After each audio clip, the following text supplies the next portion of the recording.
Welcome to How Not to DM. I'm your host, Derek. Thanks for joining me on my quest to interview the very best dungeon masters on this plane of existence.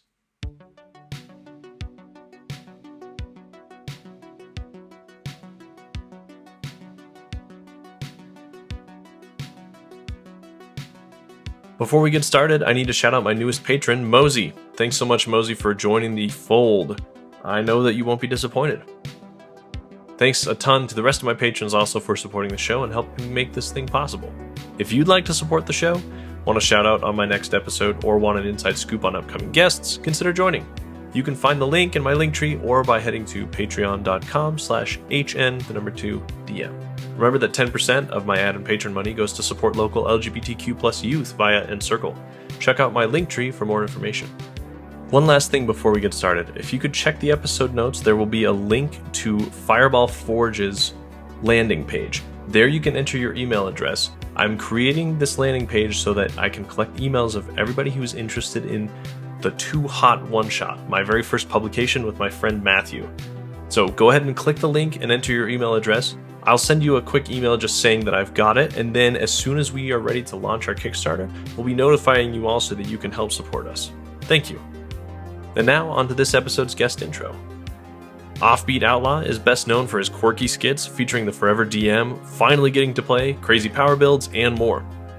With a background in acting and performance, they were drawn to the game during the start of the pandemic and have been consumed by D&D and related content ever since. Enjoy!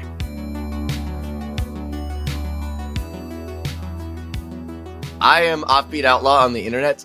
I am a YouTuber. I make Dungeons and Dragons skits as well as longer form optimization based content in which I try to teach the world about how to make really good broken characters that are sometimes maybe not as practical as you might like, but some of them are. I also go into analysis of like what subclasses and stuff. It's optimization and then posts. That's my brand. How did you get into running games then? What was kind of the first game you ran, or do you remember your first experience and kind of how you ended up doing it and kind of how it went? My first experience running games. So I was the person in the group who was like, everyone was like, you'd be good at being a dungeon master because they all wanted to play. So I was like, oh, okay. And at this point in time, I had not watched any streams. I just knew Dungeons and Dragons was a thing and I knew the basic premise of it. So I just read the books over and over and over and over and over again to learn how to play the game. And when I started, I just kind of got the basic premise, jumped in. It was a mild shoot, to say the best. It was rough. My players were very new. I was new. It was clunky. It was lots of oh, is that how you do this? Is that how you rule this? Let me go back and check. And also, frankly, my players weren't exactly the most courteous of me either. They weren't exactly the most respectful players. Since then, I've had much better experiences, but that first experience was an interesting endeavor, to say the least. Yeah. I don't know if I've talked to anybody yet who started running games just after reading the books and had not much more context to that. So from your perspective then, which of the books and maybe what parts of the books were most helpful in learning how to run the game, and which ones do you feel like were just kind of too much or misleading or not clear enough? There's a few ways I can answer this question, so I'm going to answer all of them. In terms of running the game, just getting up and started, the player's handbook has your back. Read that thing cover to cover. Read everything. And I mean absolutely everything. Do not skim. The biggest fumble I see from new dungeon masters is they skim.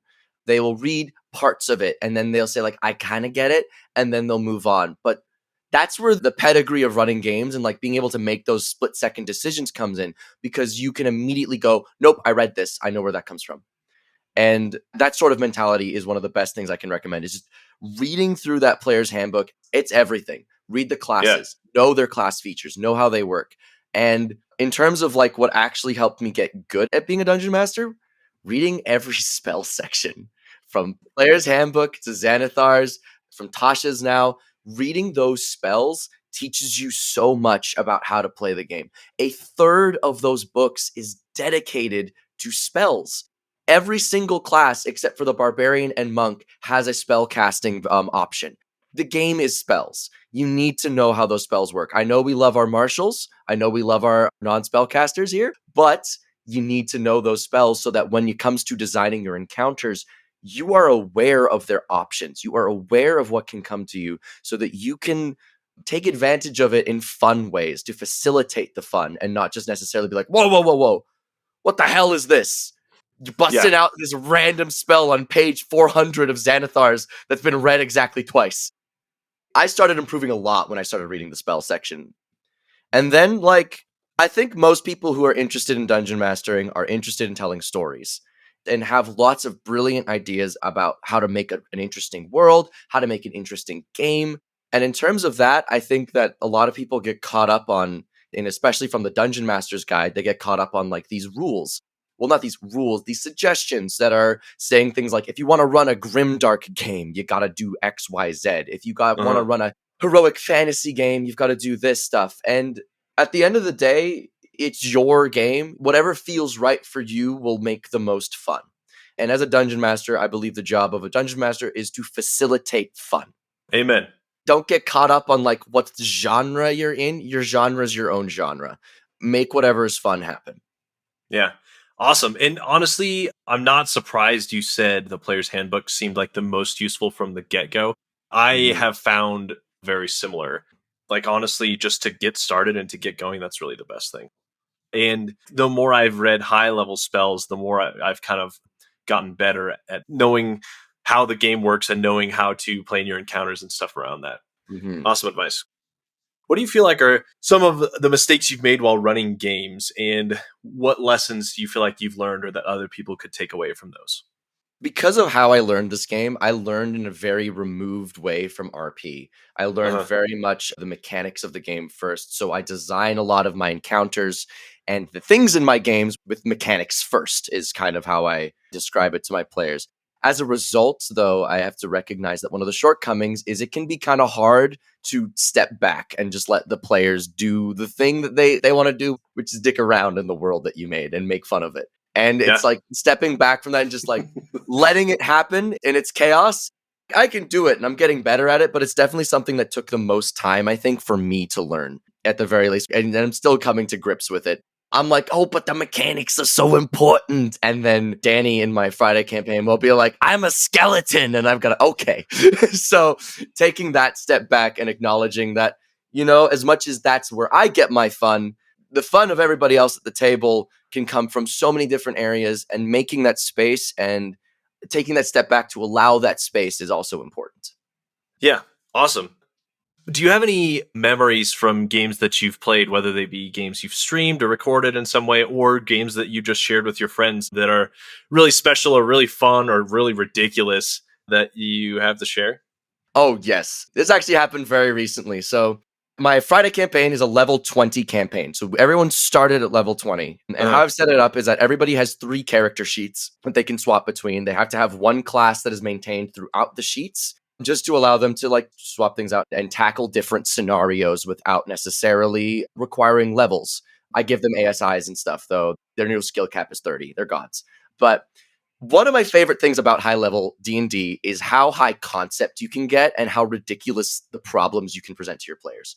So in this scenario, they had to go to this town and they had to get rid of the Pope. They knew nothing about the town. They knew nothing about this religious thing, but they get there and they quickly learn that everybody in the town, nearly everybody anyway, is a simulacrum of this named Z's. It's to the point of 50,000 simulacrums. It's a lot. My players quickly went, what are we supposed to do? And that's when I reminded them about the spell Wish. I didn't remind them. They knew. They've played with me a lot. They know that this is the thing that I do. But they all looked at each other and went, we gotta make our own army. And they took it a step further. They decided that instead of just making a big army and going we will now wage war, they're like, no, let's be subtle. One of the characters played by Brooklyn Tuesday, their character's Viari, is very espionage focused. They have alter self at will, invisibility at will. They can be absolutely anybody and absolutely everywhere. They decided to make that their simulacrum army. So they made 15,000 of these characters. And they made alter self to make them all look different. And Danny had a big brain moment and went, let's use all of these Viaris, the Viarmy as we call it, to excavate the desert, search for precious jewels, and then sell them.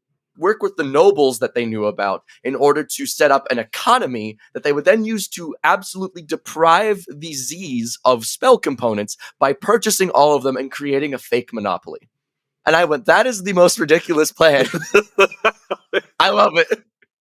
Instead of like normal warfare, they just go straight embargo and like figure out how to buy all of the spell components. I love it. It's incredible. I was like, you know what? I was not expecting this at all. Let's do it. Let's trash that prep. We're making an economy. Get out your stocks. Did you have to do any economic research to make it happen, or did you just go with it? I went with their plan. Like, I kind of have a rule that I do. It's like, I want plans to work with my players. I was like, this is so good. I want this to work. I don't care if it doesn't necessarily make a ton of sense. I want this to work. I took one economics class in university. Yep, same. Didn't do great at it, but I did it. I was just like, you know what? They need supply and they need demand. X, baby. Let's give them money. That was basically it. And I've just followed it along with their plan and added as many complications in their plan as possible. Just not necessarily stop the machine, but just throw enough wrenches in it that it like stops and then chugs forward. But just giving those moments of quick problem solving is what I'm trying to present to them. Because like the plan's going to work, but they don't know how it's going to work. And that's where I find my fun. Yeah, got to keep it interesting. Yeah. That's awesome. So you've been running games for a while now. In your mind, what makes an ideal player? We'll be specific, an ideal player at your table. An ideal player at my table, I've DM'd for many, many players, and every single player that I played with past my first group has been lovely. But in my games, I do run very combat-heavy games.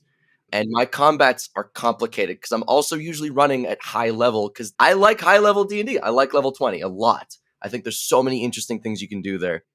I wouldn't say necessarily like the ideal player, like every player has to be like this in order to play at my table, but like in order to, I think, best experience the games that I run, I think what I'm looking for is a player who knows that character sheet inside and out.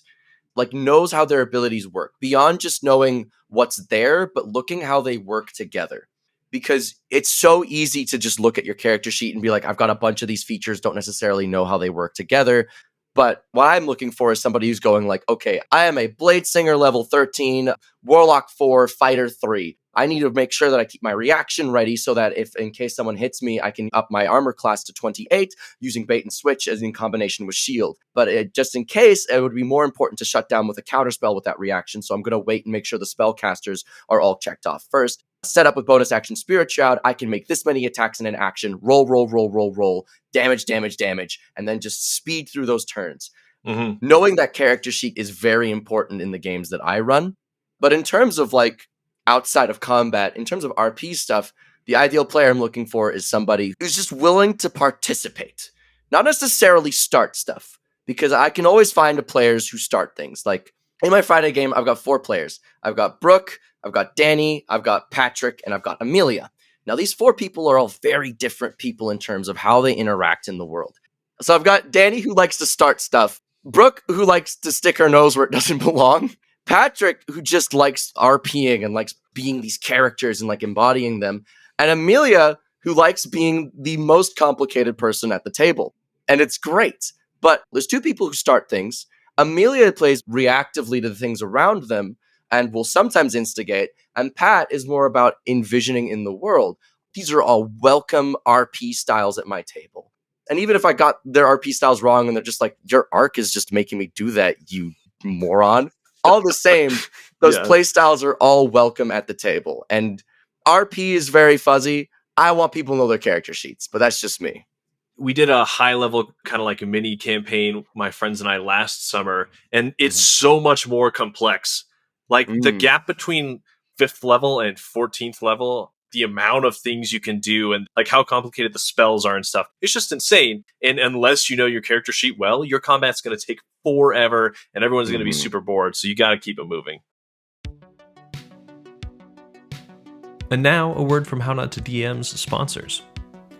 Let's kick things off with Roll to Cast. What if there was an actual play podcast where every season was an original campaign in a different system?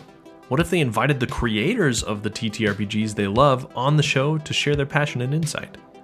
Nominated on the Australian Podcast Awards and the winner of the 2022 Ennies, Roll to Cast has seasons of Cyberpunk, Vampire, Kids on Bikes, Avatar Legends, and more. You'll find interviews with the likes of Mike Pondsmith and a friendly community of fans. Find Roll to Cast, that's ROLE to Cast, on Spotify or your favorite podcatcher, and join us on Discord and Patreon to dive into a world you love or one you've yet to discover. And Adventure Dice. If you've been listening to the show for a while, you'll recall Andrea and Blair being guests on my first season. In addition to dice and other awesome TTRPG accessories they have available on their site, right now they're accepting pre-orders and orders for their advent calendars for the holiday season. No matter what holiday you celebrate, they have an advent calendar for it. They have ones of different sizes for different numbers of days, for different budgets. Go check that out and find the perfect gift for the tabletop gamer in your life for the holiday season. If you use the code HN, the number 2, DM, on checkout, that's HN2DM, 5 characters, you can get 10% off your order, and you can help support the show because I get a little percentage of your purchases as well. So go check that out. Make your orders for the holiday season through Adventure Dice, that's adventuredice.ca, and help support How Not to DM while you're at it. And finally, Podcasteditors.online and Videoeditors.online. Are you a podcast or video content creator who wishes you spent more time creating the content you love and less time doing the boring editing that bogs you down? Check out Podcasteditors.online or Videoeditors.online to see all of their awesome rates and offerings for editing content. Buy a few hours of editing a la carte or buy their bulk plans if you have more content that you need created. Check out the links in the episode notes for more information about both Podcasteditors.online and Videoeditors.online. And now let's get back to the second half of the show, starting off with Quickfire Chaos.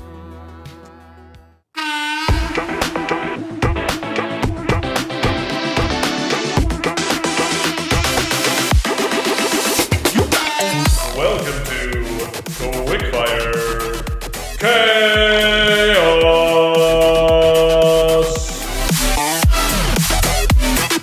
This week, Offbeat and I are going to review CBR's 5 most broken character builds and decide whether or not we think they're really broken.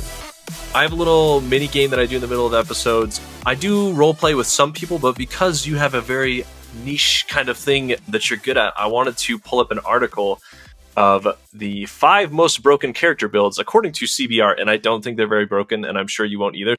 I want to hear what you think of these builds, and then like broken or not, and then how you would make it more broken or a better version you think of the builds here.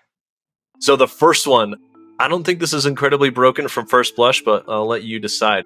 The Order of Scribes Wizard and Tempest Cleric create lightning. So the idea is Order of Scribes Wizard can change the type of spells they cast or the type of damage to lightning, and then as a Tempest Cleric, you can use your Channel Divinity to do full damage on any spell that you cast of a lightning or thunder type, so you could kind of play around with that.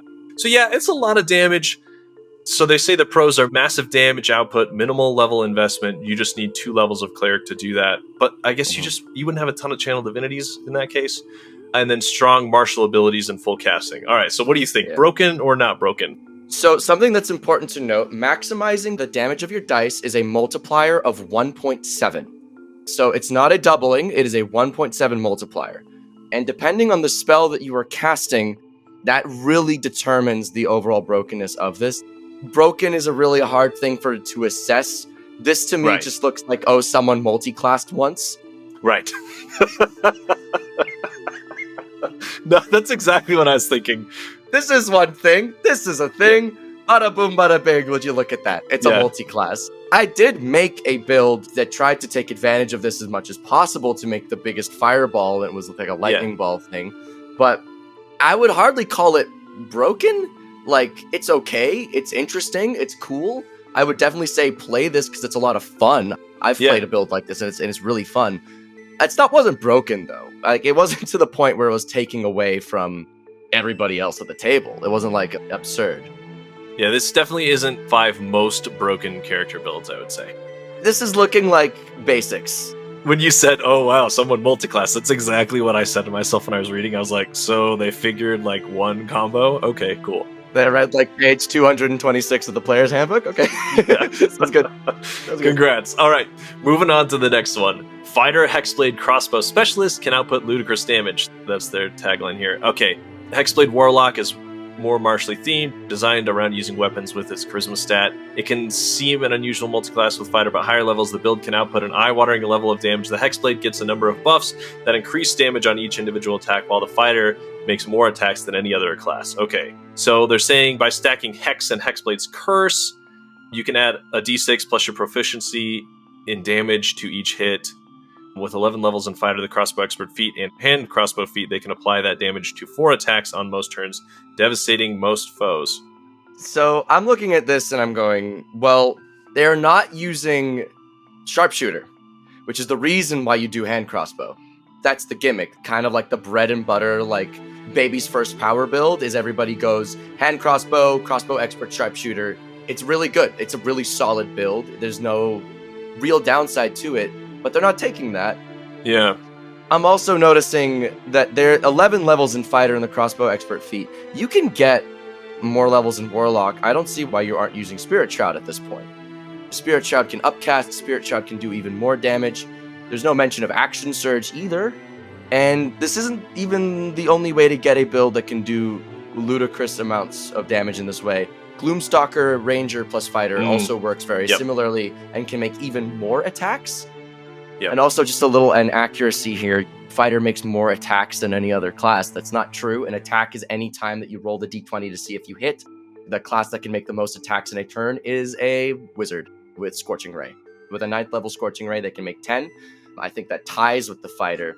Oh, 10 different Scorching Rays. Yeah. Yeah. And if you Action Surge, you can do even more. So it's like if you get put 2 levels of Fighter. So it's not necessarily true. This isn't bad. It's just like... it's a multi-class. Yep. Agreed. Yeah. Again, probably not broken. Okay, here's the Swashbuckler on the next one. Battlemaster Swashbuckler can inflict many punishments.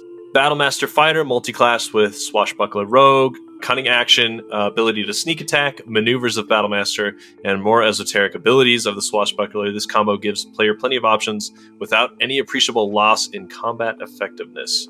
Able to control and lock down enemies without spells with the maneuvers and stuff. So this to me seems like all the benefits of a Battlemaster, and I'm not really seeing why Rogue is here in terms of the benefits they're saying. They say pivot between offense and defense, be able to sneak attack, and cunning actions. Sneak attack is a really weird ability. It works really well if you're a rogue, and it doesn't work well if you're multi-classing always, because it's kind of got the key point problem of monks where it only levels up as you take levels in the class. Yep. So it's like, if you're just taking a dip, it's like an extra d6 once per turn. Like, it's not enough. And if you're taking a large amount of levels in the rogue, well, then you might be losing out a lot on other things. So you got to be kind of careful when multi-classing in the rogue. It's good for a dip for cunning action, but to suggest that sneak attack is an appreciable benefit in this case, I'm a little skeptical. Especially considering Battlemaster can do a lot by itself. Battlemaster is an incredibly good class. I believe it can deal at level 20 152 damage in a turn, which is only bested by the Eldritch Knight, which can do 167 with Shadow Blade. So it's like, if you're looking for something that can do offense and defense, the Battlemaster has tons of maneuvers now that can allow this. Battlemaster is always like way up there on power build charts, and yet I never see people play them. Have you seen people play a lot of Battlemasters? I play a lot of Battlemasters personally. Like, the thing with Battlemaster that's really good, especially since Tasha's, is they've added some maneuvers which are really, really effective. One of the problems that I've found with Battlemaster, especially if you're only taking a dip, is you feel like your techniques don't go very far. But they've added some things that are, in my opinion, make it feel like the dip was worth it. For instance, there is this maneuver called Ambush. Ambush allows you to add your Battlemaster dice to stealth checks, but also your initiative roll. Your initiative roll is something that lasts all combat. And in my opinion, that is really, really good value for a single expenditure of your superiority dice. Additionally, there's this other maneuver called Bait and Switch. You swap places with an allied creature, and then you get to add your Battlemaster dice to either yours or their armor class until the start of your next turn. If you only take a dip, that is a D8, which is an average of 4.5. That is only slightly less than shield, and you can do it on your turn. So you can prep and give yourself this big armor class, or give a squishier person a big armor class. And that is a benefit that kind of is better than just adding damage and maybe knocking them prone with trip attack. But trip attack is pretty good Battlemaster technique. Battlemaster, I find myself adding it to a lot of builds because I do add fighter to a lot of things, because the maneuvers are just so applicable to a lot of things. It's like, they're never a hindrance to have. I'm never looking at it like, if only like I had something else. It's like, oh, I can do this. Yeah, always very applicable. I like it. Next one is Goodberry Druid and Cleric. I've seen this one a bunch too. Life Domain Cleric. With a Life Domain, you get to add 2 plus the spell's level to each healing spell that you cast. I've heard that people don't think that you can do this with Goodberry, though. I can't remember. I feel like there was... There was an errata, I believe, a few years ago that prevented this interaction from happening. Right. But I do believe Jeremy Crawford has allowed it on his Twitter. A love-hate relationship with that Twitter. I think everyone feels that way. Last one here, Warlock Sorcerer that lives in infamy. Okay. The build that uses these mechanics in addition to the aspect of the moon, Eldritch Invocation, that rids the character of need to sleep, constant short rest to create spell slots and sorcery points. Again, I don't think it is the most broken. It is very popular. You've made a video about this, right? I've talked about it briefly, and I actually had a player make a build like this in one of my previous campaigns that I streamed called 7 Seas, 6 Idiots. And, you know, the infinite resource gimmick is nice. It's a game of resource management. Having more resources is never a problem. But if you're running your games as brutally as maybe you should, they're gonna need a long rest at some point because they're gonna be out of hit dice. It's like, oh, just have the cleric heal you. Oh, have the cleric heal you when there's probably somebody who might be a little bit more applicable in the situation. You're running out of spell slots. You're running out of time. You are going to be a resource suck at some point if you don't take those long rests. And I'm not going to deny this and say like, oh, it's a bad build. It is a good build. Having those resources is nice. Being able to just launch those big spells consistently is good. But it's not so broken to the point where I'm like banning it from tables, as I hear that some people will be like, no, coffee lock. I'm like, it's still limited by the action economy. You still only have an action, a bonus action, and your movement speed. You can only launch so many spells in a combat. And most combats that I've run recently take anywhere from 1 to 4 turns. So it's like, I can manage 4 big spells. You just have a lot of resources. Is it a bit of an issue? Maybe. But if you are targeting the threats properly, they're going to run out of hit dice. They're going to become a resource suck. And they will need that long rest.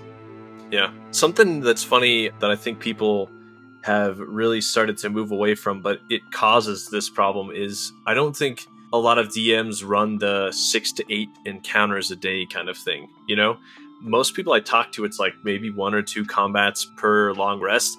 And so, of course, they just like totally destroy everything you throw at them because you haven't really like taxed their resources as much as you could and kind of made them more desperate. And yeah, Coffee Lock is a good example of that. Like you said, if you were throwing enough encounters at them to really make it dangerous, then eventually they would be power suck, and then they're not a big problem for you anymore. Yeah, 6 to 8 is still a lot, and like I definitely don't do that every time or every day, but like I shoot for it, you know. It's not 6 to 8 necessarily combat encounters. Right. 6 to 8 encounters, an encounter being defined as any time that you encounter a thing. But like presenting like interesting problems for your players that they have to use their resources for. I think a lot of DMs get kind of caught up in trying to make puzzles, but they'd never actually look at their players' resources. Like, what do they have available? What are you after? I tell my players, I'm like, I need you in that D&D Beyond link so I can look at your resources and make good puzzles. So I can go like, ooh, they could use this spell for this, they could use this spell for this, and then I know exactly what I'm after. If they get around it, whatever. I'm big chillin'. Like, I'll get them next time. But usually, like, you get good at it, and you get to the point where it's like, the only way that they're going to get across that is if they use their 4th level spell slot on Dimension Door. There's no way other way. And they know that, and you know that, and if you're going after that, you can get it. They might be able to figure something else out. They might be able to, like, I don't know, polymorph someone into a bird, and then they fly across, but it's still a 4th level slot. You still got what you wanted. A lot of, I think, DMs kind of build their encounters in a vacuum, and this is why I recommend people read spells so much, because it avoids this problem because you're more aware of what your players have available to them. And then you can proactively plan and go after their resources rather than just like hoping and praying, like, please, oh God, use a resource here. And then it's like, we're just going to walk around. Oops. Yep. Yeah, I love it. Like you said, encounters, not necessarily combat, but there's tons of different ways you can have your players use what they've got as far as abilities and spells. And I like that you really take your time to custom and tailor make them specifically for what your players can do. That's cool. All right, so most people will know you from your content that you've been creating, both your skits and, like you said, your longer form content, delving into optimization builds and that kind of thing, and also, you know, your live streams and that kind of thing too. So how did you get started in creating D&D content? You know, had you been doing content before and you kind of shifted into this, or was it just diving in head first? Talk us through how that started. So I started making content in 2019. I was working as a retail worker in a sock shop. My boss said, do you have anything to do all day in here? This place is really boring. And I was like, wait, you're going to let me do other stuff while I'm working? And she was like, you're going to need it. So I just was like, oh, screw it. I'll bring my computer. I started off doing Let's Plays. I was like, I'm just going to record some gameplay and talk over it and learn how to edit because I'd always been interested in content creation. I started that. I had a lot of fun just editing and learning that skill. And I did that for like a year. I got to like 500 subscribers. And then I was like, this isn't really working out. And then I was in my 4th year of university at this time. I have a theater and drama studies degree and an acting diploma. 2020 happened. And now I'm an actor and there's no work at all. And so I'm like, well, I'm in Canada. Papa Trudeau is paying us money to stay home.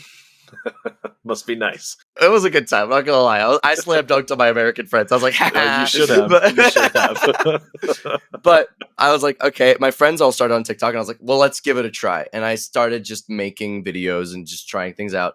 And I noticed, I was like, hey, D&D content's a thing. I'm gonna try to make skits based on these games that I'm playing.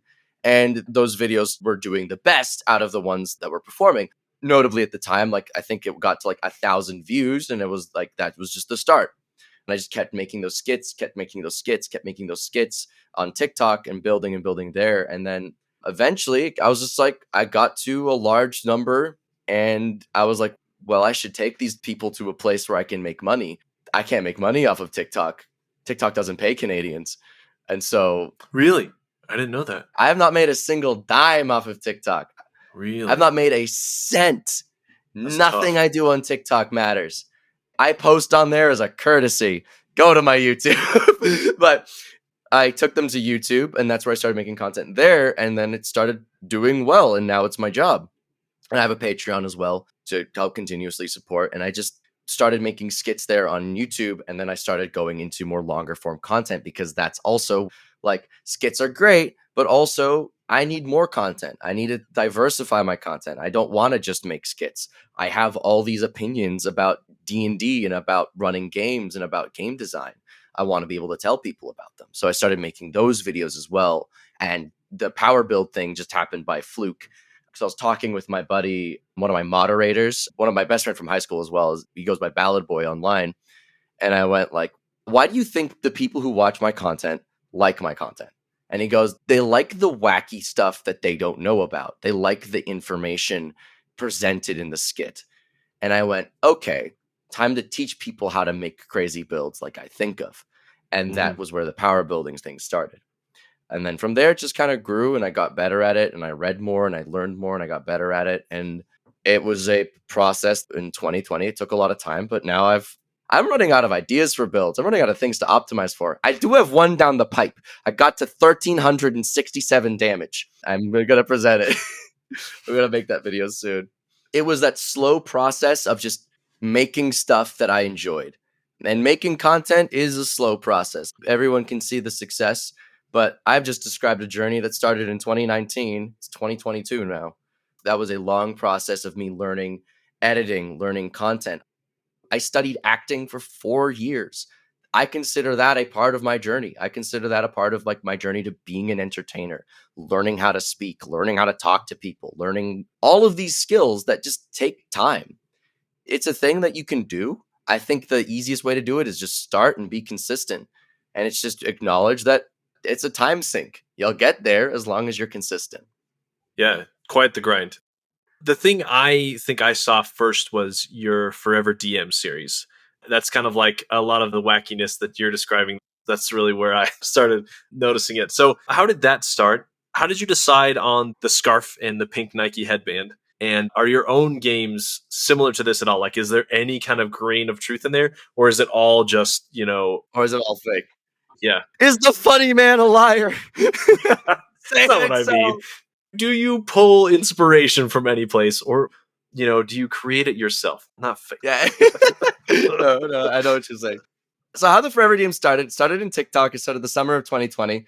So this actually comes from another thing that I discovered in 2019. This recently came up again this year, but I want to make sure people know there's a Wired article. I mentioned this a while ago, but D&D TikTok is Commedia dell'arte, which is a form of Italian theater from the 1700s. It's a form of street theater. And what you would do is you would put different articles of clothing in order to differentiate your characters, and everything is based in stock and stereotype. And my D&D skits, I was like, I recognize that. I studied that form of theater. I performed in that form of theater. I know how to do that form of theater. And so I just filmed it and did it. And one of the most important parts is the clothing. And so my characters that I would play all had distinct headpieces. Rogue had the scarf. Fighter had the headband. Barbarian had this other thing. I had a wizard who had like this black hat. Like all of the characters were distinct, and this was important. The Forever DM series started, though, as like a bit of a joke. Like the rogue character got cocky with the dungeon master who had no headband and no clothing. And I was like, well, what is your character? And I was just like, funny. Fighter, rogue, multi-class, who were like the characters that were kind of like became the pseudo secondary main characters. And they're like, oh my God. The first episode starts with him entering into a bar, pissing on a board, and then burning it all down and becoming level 20. By stealing all of the adamantium weapons, right? Yeah, stealing all the adamantium weapons. And that was the first video. And so that's how I decided on the Nike headband and the scarf. And is there truth to this? Now, the Forever DM series is largely fantastical. I'm sorry. I have never actually done that to somebody. However, there is some elements of truth. Because there are gimmicks in there that I have done. A lot of the times in those things, like in the story overall, I have not done. The individual moments, setting up a peasant cannon. You've done it. I did it as a point. I had a dungeon master who was very intent on like saying there's real world physics in D&D. And I was like, no, there's not. I can make infinite energy. I can make infinite momentum. I can infinitely accelerate this thing as long as I have enough peasants. And they were intent on insisting, no, we got to use real world physics. So I was like, okay. I'm going to break it. And so I set up the peasant cannon, and I went, when this pole gets to the end of this line, either that spear is going to be barreling at a 100,000 kilometers per second and is going to tear a hole so large to the height of that Tarrasque that you will probably never see your world again. Or you can say that D&D is not a physics simulator, and it will do 1d4 damage because it's an improvised weapon. The choice is yours. And so in that moment, they went, okay, maybe you're right. Oh, the peasant cannon is classic. Peasant cannon, it's not mine either. It's an old gimmick. I just found it and was like, let's do it. Do not do real world physics in your D&D games. You can take inspiration. You can use it to like logic through rulings. But oh my God, it does not make sense. There's no momentum. Without momentum, there's no physics. It's okay. Do not worry. Do not fret. There are worse things in the world. Yeah. Oh man, that's funny. I didn't know that was a type of theater. Like in my mind, I know, okay, yes, they're wearing different things on their head to portray different characters. And like, that's a thing that I recognize in the world, but I didn't know it was a specific type of theater in Italy. So that's fascinating.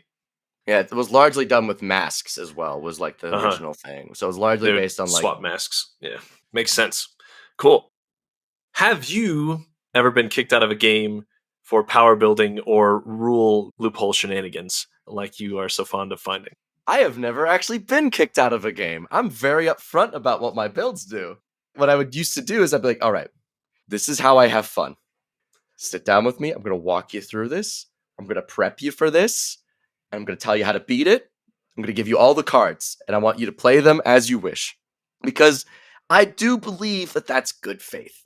I know so much about this game. It is unfair for me to assume that every dungeon master I'm going to play with has as much free time as a full-time content creator who makes Dungeons and Dragons content. That's not fair.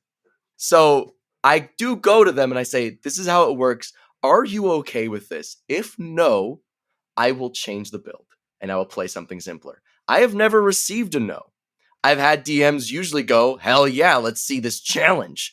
There have been some times where they've been unprepared for the challenge and have asked me to come and be like, okay, until I'm better, can you make this just a tweak worse? Can you do like the not optimal thing for a bit so I can figure out the counterplay?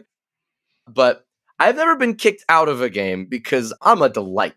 And in terms of like rules loopholing, I'm aware that rules as written is bad. Rules as written is not a good way to play the game. There's a lot of things that don't work rules as written. So it's like, you know how like if a creature dies, it becomes an object? Revivify requires you to target a creature. So yeah, it doesn't make sense. Yeah, you can't use that spell. But its rules as written is not necessarily the best way to play the game. So I do avoid that. I do, however, after sessions sometimes go, hey, you ruled this. This is how I've ruled it in the past. I just want to know, is that how we're ruling it going forward? If so, cool. I just want to know what the plan is. But it's like, I've never been kicked out because I think you got to be respectful, you know? Because if you are a power builder, I think there are ways to do it like an and there's ways to do it like a good person. And I think being up front and laying all your cards out on the table is part of that collaborative DM Dungeon Master player experience. That is incredible. And I hope that all power builders will take that to heart. I'm sure they won't, because there's still tons of people out there who just want to say gotcha to the DM. But yeah, that's awesome. I love that. And I love it when my players come to me and want to like do stuff, even if it's not specifically like optimization stuff. If it's like, what about adding this to my backstory? What about that? Like, that's part of the fun. Exactly. So awesome. Have you ever had anybody reach out to you asking you to help break their game mechanics or like their homebrew stuff or anything like that? Like, hey, you know how to break stuff, so can I send this to you and can you show me all of the ways that it's bad? I have a lot of people reach out for that. It's to the point where I'm a little bit like, I can't get to everybody, so I usually save that service for my friends and for like my other Dungeon Master and content creator friends that I know. If you're a patron on Patreon, and I get this a lot too, I do actually like, if you send me your build, I'll go through it bit by bit and help you make it better because, you know, you're paying for me at that point. You know what? I'll do anything for money. But if it's just like a random Instagram DM from somebody, I'm like, look, I got things I got to do in my day. There's a lot. I can't do it for everybody, but I have had people reach out, and the people that I play with as well, especially like other players, will come to me for build advice because they want their builds to be comparable, or if not, just like help tweak them to be efficient and help tweak them to be better. And like, I love making characters. It's like opening up the hood and looking inside like, ooh, what we got here? How can I make this what they want, you know? That's a big part of the reason why I started power building as well, was like, I would have tons of players who put tons of stuff in their backstory, tons of work. And then like they wouldn't be able to do anything that they claimed in their backstory. And I was like, I want to make your backstories real. If you want to be like, I can kill a beholder in one hit, I know how to do that. Let's make it happen. Like, let's get you there. And rather than you just saying like, I can do that, and then you output 50 damage across your entire turn and the beholder's still standing. And it's kind of like, ooh, oops, maybe I can't. You know? I do, yeah. So listeners out there, if you're looking for help with optimizing a build, it sounds like there's a way you can do it. Hit up his Patreon. Also, I'm assuming if someone reached out and they offered to pay, you probably could figure it out too. So yeah. Yeah, that's true. I would do that too. So game designers, keep that in mind. What is your favorite power build? And to help narrow the scope, I'll just make it like your favorite build right now, unless there is one in your mind that's just like, this is the build to end all builds.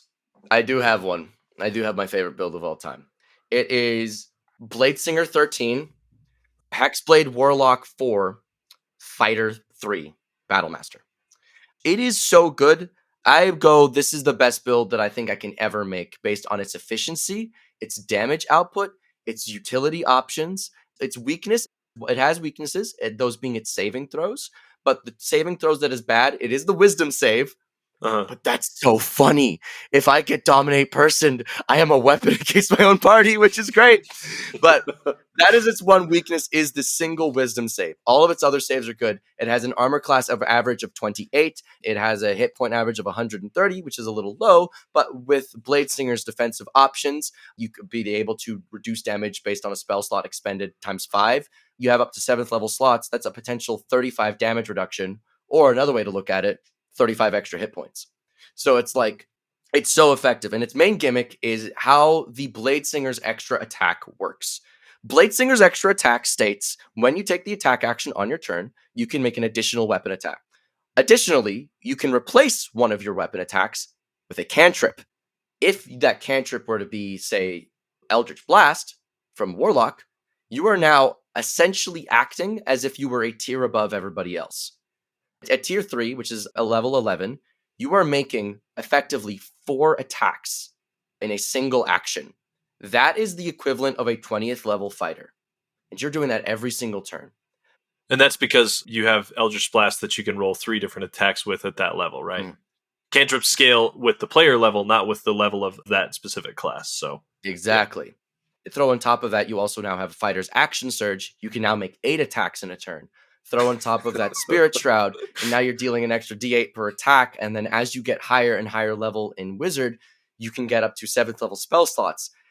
That is a 7th level Spirit Shroud. That is an extra 3d8 per attack. At that level, at level 20, you're now making 5 attacks per action. Action Surge for 10 attacks per action.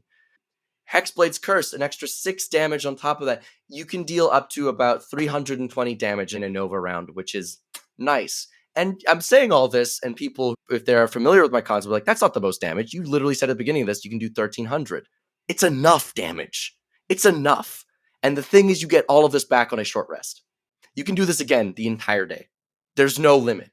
You just take a nap, come back, you're ready to go again. And you have cat nap, so that can be a 10-minute short rest once per day. So that's an extra short rest per day. You are ready to go all day. And you are still a level 13 wizard. You have 7th level spell slots. You have really good spells. Wall of Force, Banishment, Polymorph, Plane Shift. You have these options available to you. So if you want to control the battlefield, you still have that available to you. With Ambush and Gift of Alacrity from Fey Touched as a feat, you can have an average initiative score of 11 with rolling those dice. So you can usually move first, set up first, do all your stuff first.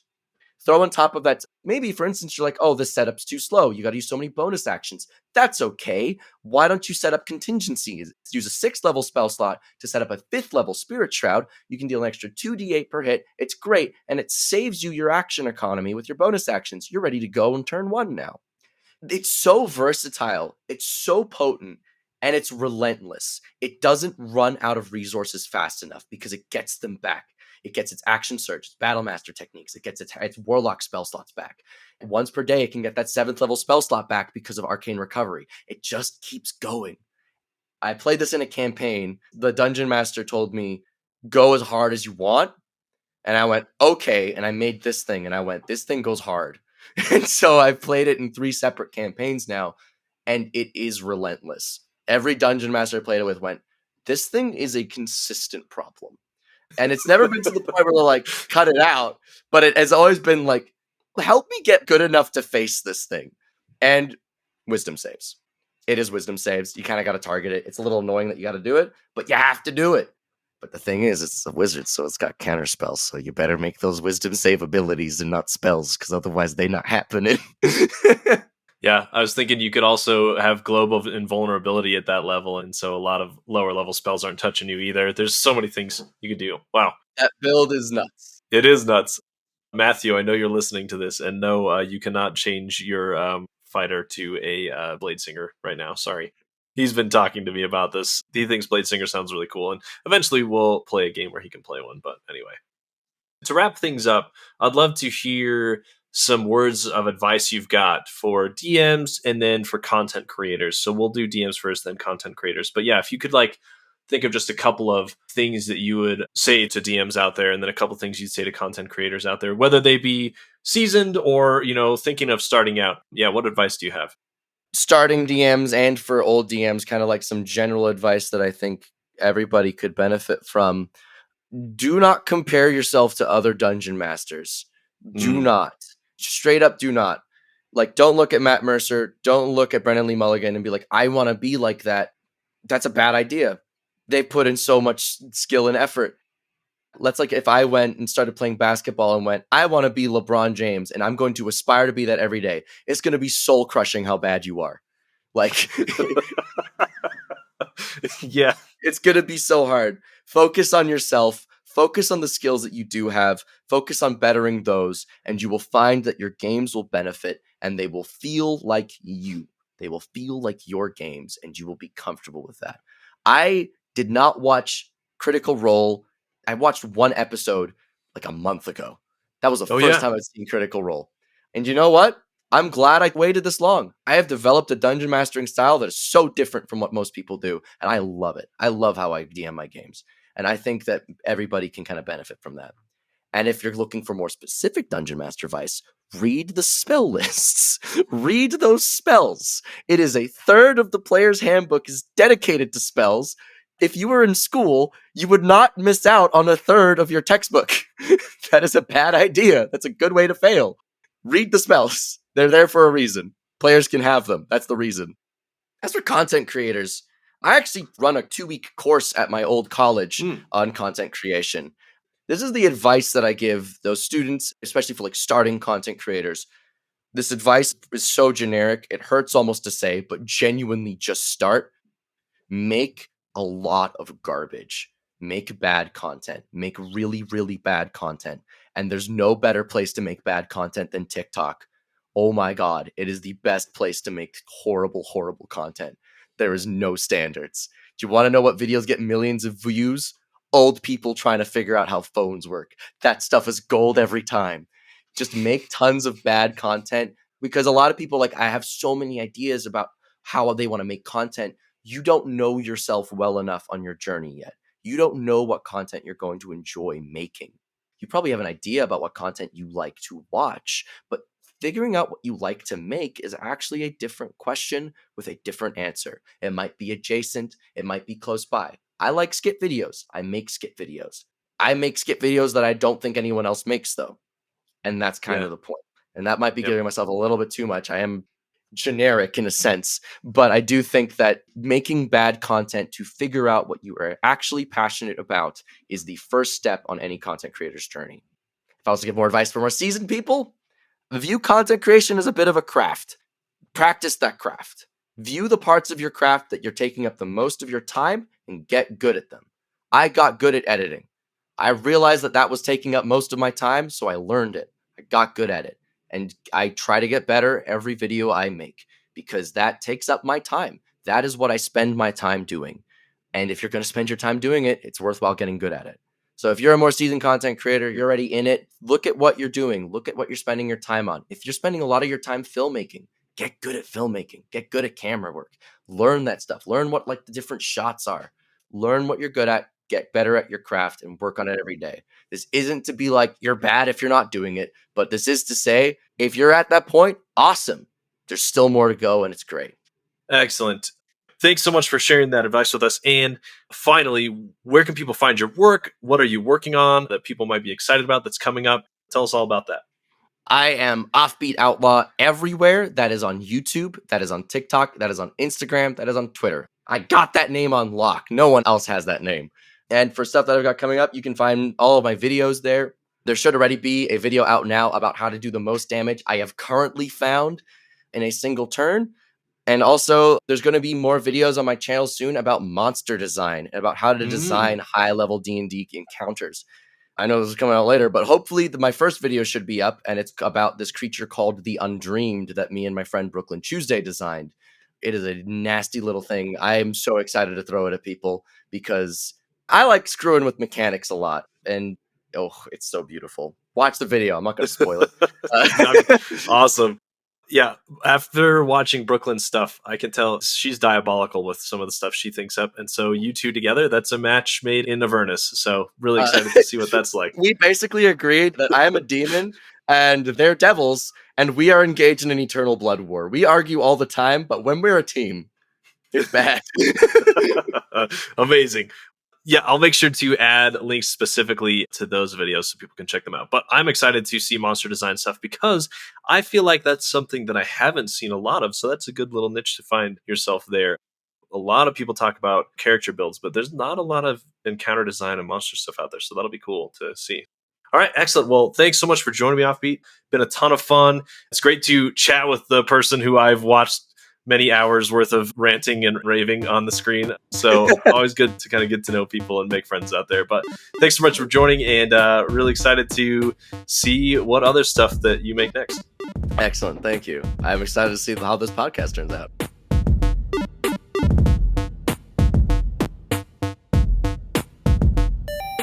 Thank you for listening to How Not to DM. Now it's time for a sneak peek into next week's guest, Reed, the DM of Sneak Attack. There's just nothing for me quite like creating something out of nothing and then just like presenting that to a brand new group of doe-eyed players and just see them like eat it up and run with it and stuff like that. That's just my favorite thing in the world.